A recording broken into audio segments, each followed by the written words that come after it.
नमस्कार। कथा कथन में आपका स्वागत है। आज सुनिए केशव भारद्वाज की लिखी हुई कहानी अपने लोग। केशव भारद्वाज जी भोजपुरी और हिंदी में लेखन करते हैं। पुलिस की नौकरी करते हुए भी वो लेखन के प्रति समर्पित रहे। प्रस्तुत है उनकी लिखी हुई कहानी अपने लोग। मोबाइल पर फ़ोन में फेसबुक मैसेंजर की नोटिफिकेशन टोन की आवाज़ पर भवेश ने इनबॉक्स में झांका। आप बानू छापर वाले भवेश हैं? अचानक एक अनजान महिला प्रोफाइल से आए इस संदेश ने भवेश को इस प्रोफाइल की पड़ताल करने पर मजबूर कर दिया। प्रोफाइल पिक्चर में एक सुंदर, अप टू डेट और आकर्षक महिला मुस्कुरा रही थी। कौन हो सकती है? उस महिला की पूरी फ्रेंड लिस्ट खंगाल दी, कोई कॉमन जानकार नहीं मिला। लगे हाथ फ़ोटो गैलरी भी देख डाली, यहाँ से भी निराशा ही हाथ लगी। लेकिन इस अनुसंधान से ये निश्चित हो गया था कि महिला का संबंध बिहार से था। आप बानू छापर वाले भवेश हैं? भवेश को फिर से इस प्रश्न पर आना पड़ा। आज से 30 बल्कि 35 नहीं जी, पूरे 40 बरस पहले वो बानू छापर रह चुका था। उसमें ऐसा कोई विशेष गुण नहीं था कि कोई इस समय, इस काल में उसे बानू छापर के संदर्भ से पहचाने। भवेश ने अपने आप को एक बार फिर देखा।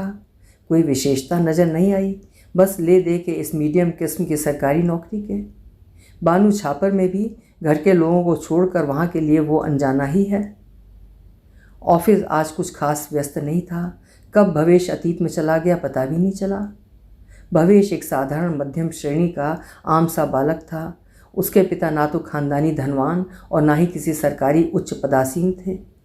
एक आम से बालक की इच्छाओं के विपरीत ना तो उसके कोई दबंग बड़े भाई थे, ना ही उसके पास कोई नैसर्गिक प्रतिभा गाने बजाने की जिससे किसी पर कोई प्रभाव पड़ सकता हो। पढ़ाई में तो था ही द्वितीय श्रेणी में पास आने वाला। क्रिकेट में भी सिर्फ ले दे के एक बल्ला ही उसके पास था। क्या रौब किसी पर पड़ता। उस समय किसी लड़की से बात करने के नाम पर सिर्फ बहनें थीं। उन दिनों यदि कोई बालक किसी बालिका की ओर देखता हुआ पाया जाता था तो उसका पिटाई हो जाना निश्चित था, और यदि बात करते हुए धर लिया जाए तो पिटाई की अग्रिम अवस्था कुटाई से ही बड़े लोग संतृप्त होते थे। और आज के किसी बालक के कोई नारी मित्र नहीं है तो ये बात माता पिता के लिए चिंता का विषय हो जाती है।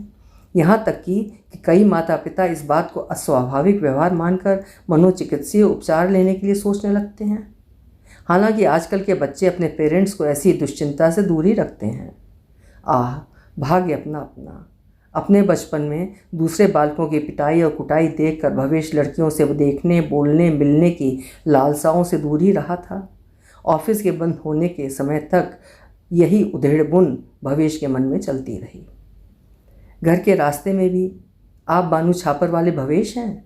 यही मैसेज दिमाग में टक्कर मारता रहा।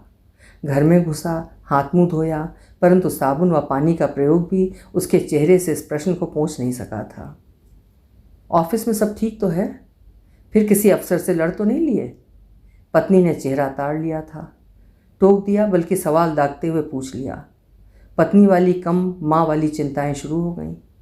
अभी हमें यहाँ रहना है, बेटी के कॉलेज का फाइनल ईयर है, बीच सेमेस्टर में जाना मुमकिन नहीं है। जब तक बेटी की पढ़ाई ख़त्म नहीं होती है तब तक शांति से नौकरी कर लो। बाकी लोग भी तो कर ही रहे हैं, किसी को नहीं परेशानी होती है, तुम्हें क्या फ़र्क पड़ता है? चुपचाप रह के अपना समय निकालो। महिलाएं बल्कि पत्नियां बीमारी भांप तो लेती हैं मगर बीमारी का नाम नहीं जान पाती।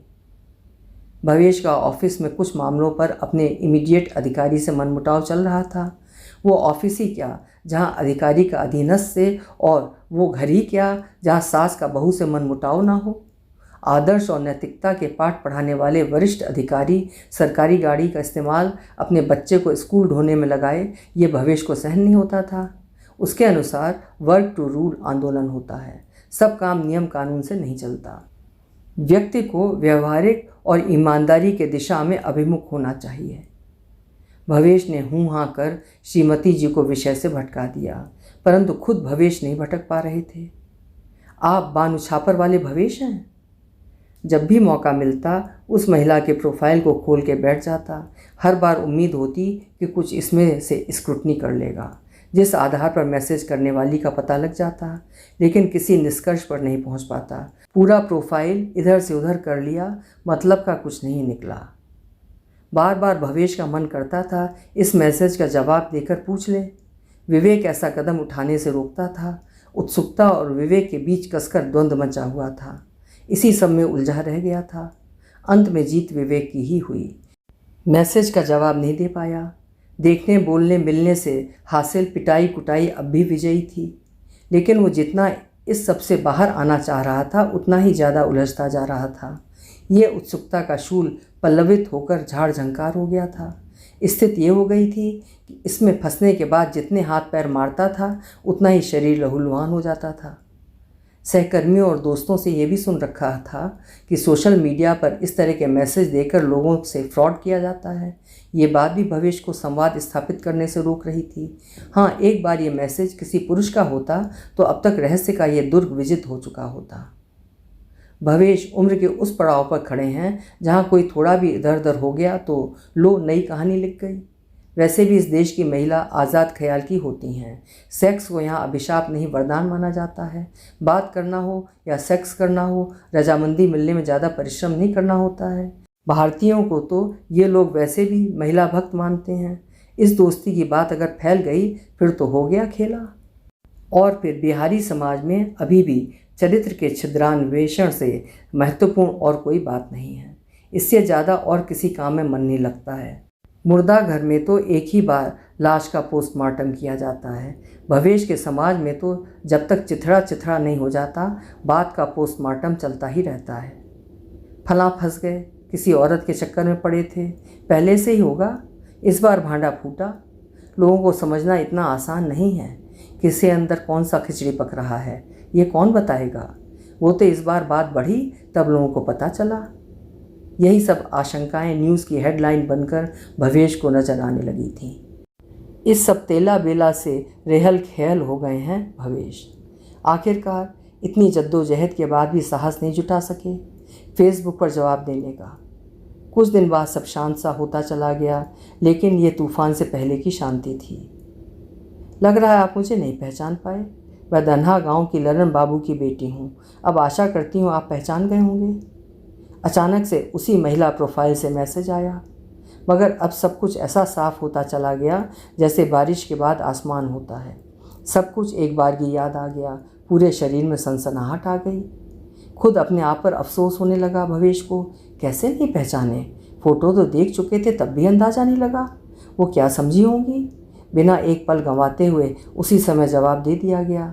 उसने अपना व्हाट्सएप नंबर टाइप करते मैसेज कर दिया, ये लीजिए, या तो इस नंबर पर बात कीजिए या अपना नंबर बताइए।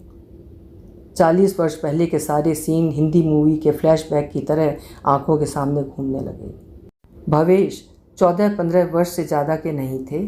वार्षिक परीक्षा दे चुके थे, रिजल्ट नहीं निकला था। उनके सभी साथी कहीं कहीं घूमने चले गए थे। ये सारे साथी शहर में किराया पर रहते थे। छुट्टी होने पर अपने गांव या रिश्तेदार के यहाँ दूसरे शहर घूमने चले जाते थे। भवेश का गांव शहर सब यही था। इनका कोई संबंधी दूसरे शहर में रहता भी नहीं था। सारे के सारे इसी बेतिया शहर में रहते थे। कोई इस मोहल्ले तो कोई उस मोहल्ले। बचपन से ही परीक्षा के बाद घर में ही रहना भवेश को पसंद नहीं है, लेकिन जाते तो कहाँ जाते। भवेश के पिताजी को अपने गांव से विरक्ति थी। बदली वाला नौकरी भी नहीं था। मन महसूस के रह जाते थे भवेश। सोचते ऐसा भी कोई नौकरी होता है जिसमें बदली नहीं हो। वो तो ऐसा नौकरी करेगा जिसमें खूब घूमना फिरना होगा।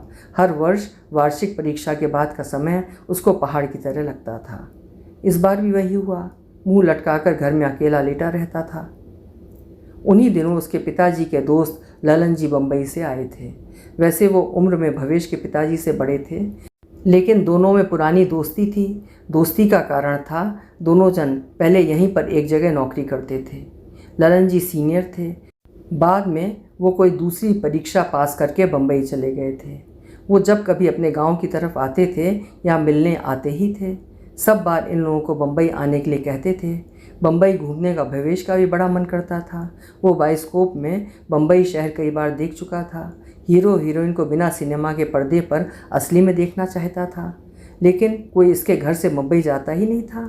भवेश को अपने घर वालों पर बहुत गुस्सा आता था। आखिर ये सब घूमने जाते क्यों नहीं हैं। ललन जी ने कहा, अब हम रिटायर भी हो जाएंगे, आप लोग कब आइएगा।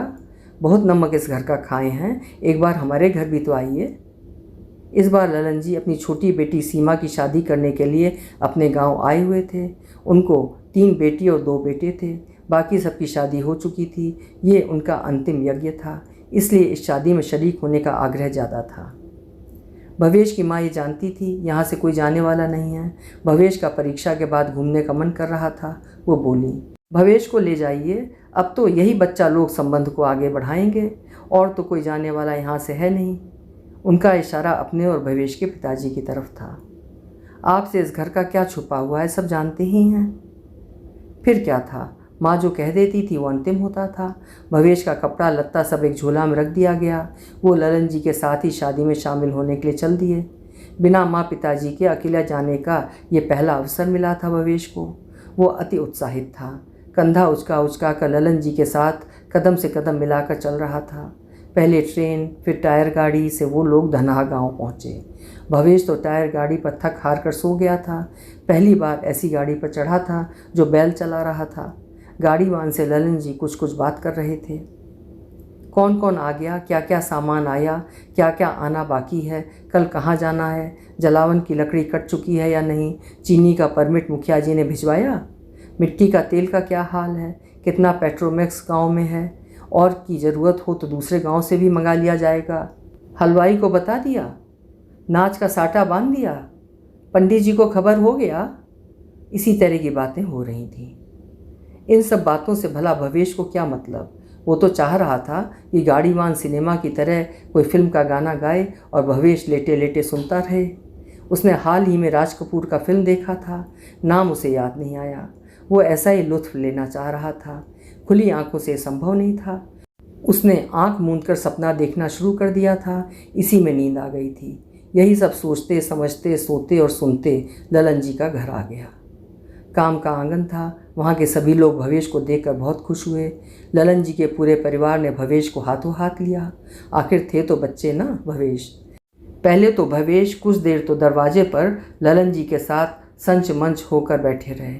फिर ललन जी भी कहीं उठ के चले गए। उनके घर के बच्चों ने भवेश को इशारा करके बुलाया। भवेश भी उठकर उन बच्चों के साथ हो लिए। फिर शुरू हुआ खेलों का दौर। चोरा नुक्की, बुढ़िया कबड्डी, ताश, लूडो, लाली पिट्टो और कौन कौन सा खेल। बीच में लोगों ने पकड़कर भवेश को नाश्ता करवाया। इन्हीं सारे बच्चों में ललन जी की बेटी सीमा भी थी। वो इन सब बातों से अनजान। 10 दिन के बाद ही उसकी शादी होनी है और 7 दिन बाद गौना। पौ फटते ही खेल शुरू हो जाता और देर रात तक चलता रहता। शुक्ल पक्ष चल रहा था, इसी कारण किसी कृत्रिम रोशनी की जरूरत भी नहीं थी।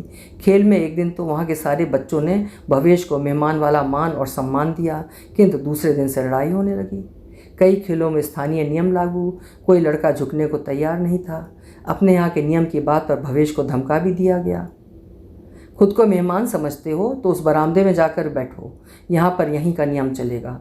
खेलना है तो हमारे नियम से ही खेलना पड़ेगा। भवेश के पास समझौता के अलावा दूसरा कोई चारा नहीं बचा था। वहीं के नियम से खेलने लगा। उस गांव के बच्चे खेल में बेईमानी भी करते थे।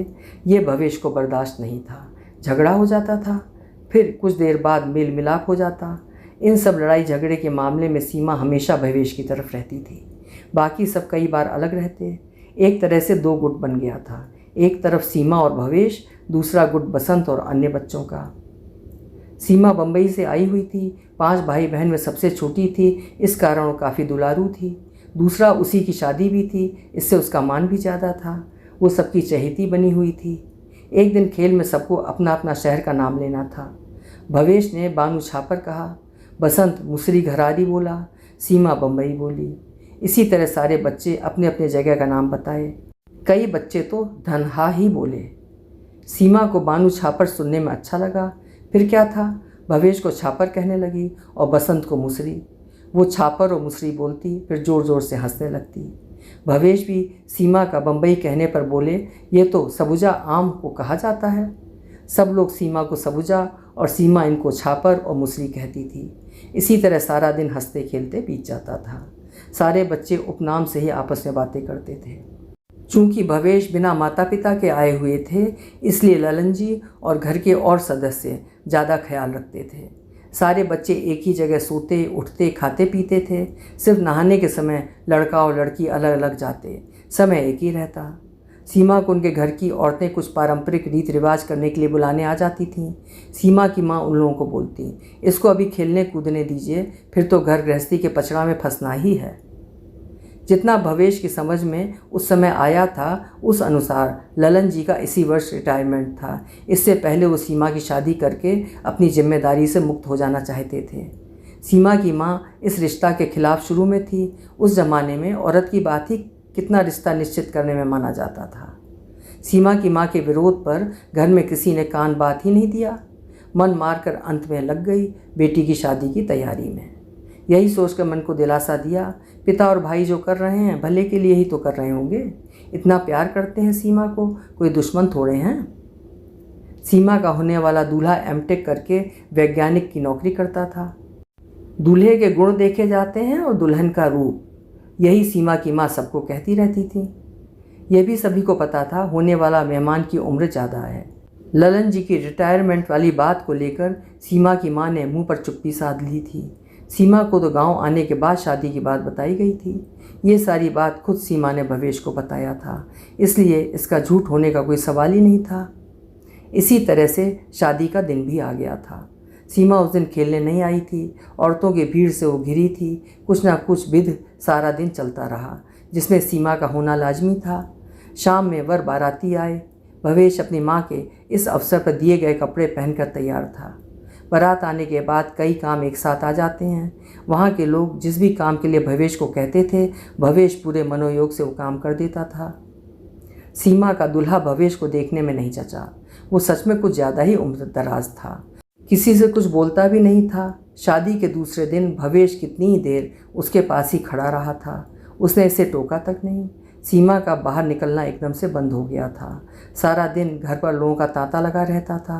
अब भवेश का खेलना भी बंद जैसा हो गया था। उसका मन अब इस जगह से उचट गया था।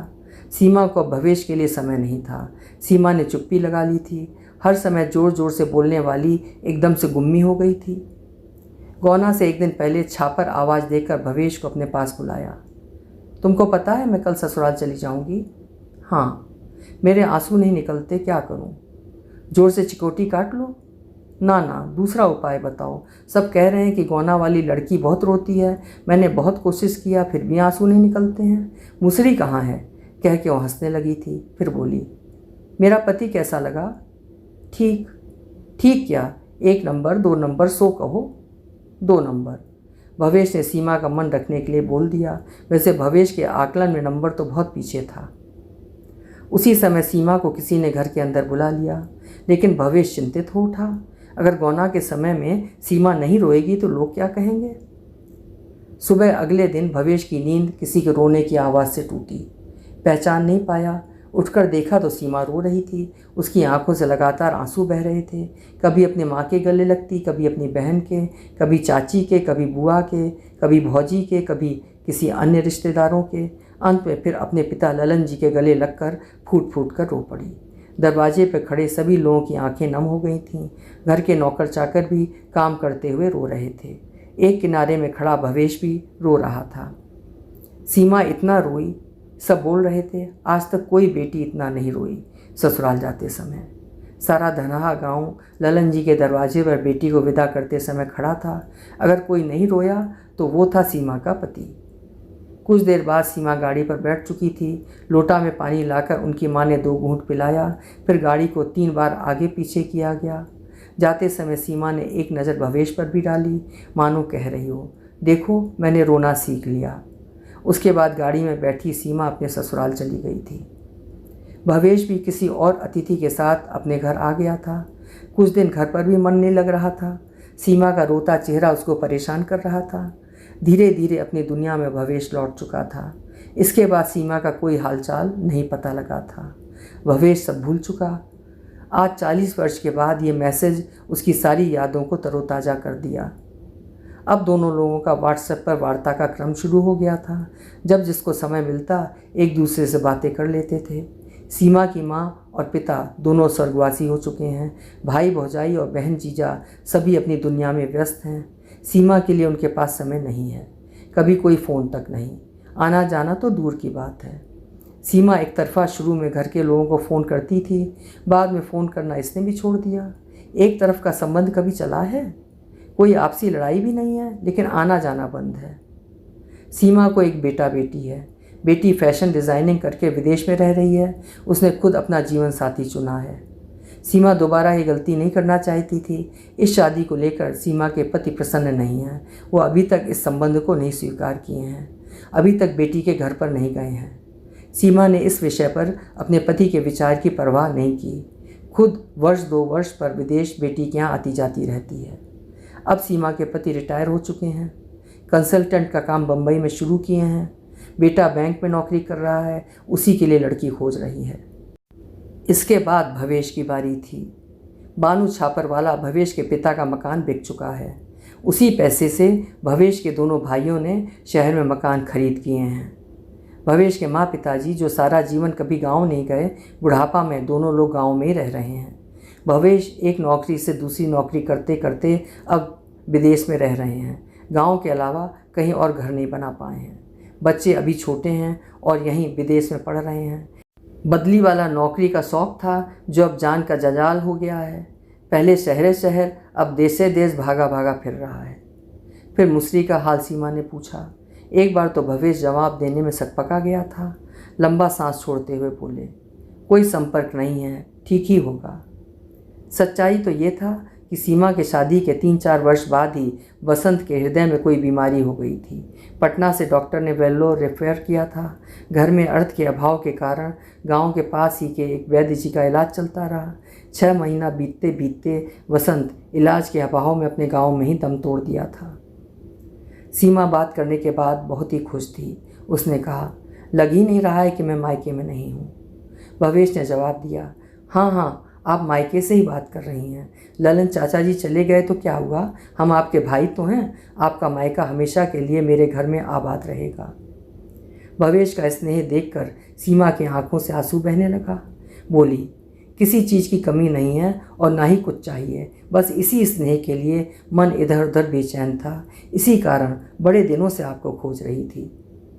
सीमा को अपने लोग आज मिल गए थे। आज भी आंसुओं की बौछार निकल रही है। ये आंसू खुशी का है। बहने दो आज इसको, बड़े दिन से जमा था। अपने तो अपने होते हैं। अभी आप सुन रहे थे केशव भारद्वाज जी की लिखी हुई एक भावनात्मक कहानी, अपने लोग। उम्मीद है कहानी आपको पसंद आई होगी। पसंद आई हो तो कहानी लाइक ज़रूर करिएगा और साहित्य प्रेमियों के साथ शेयर भी करिएगा। कल फिर मिलेंगे। आपका समय शुभ हो।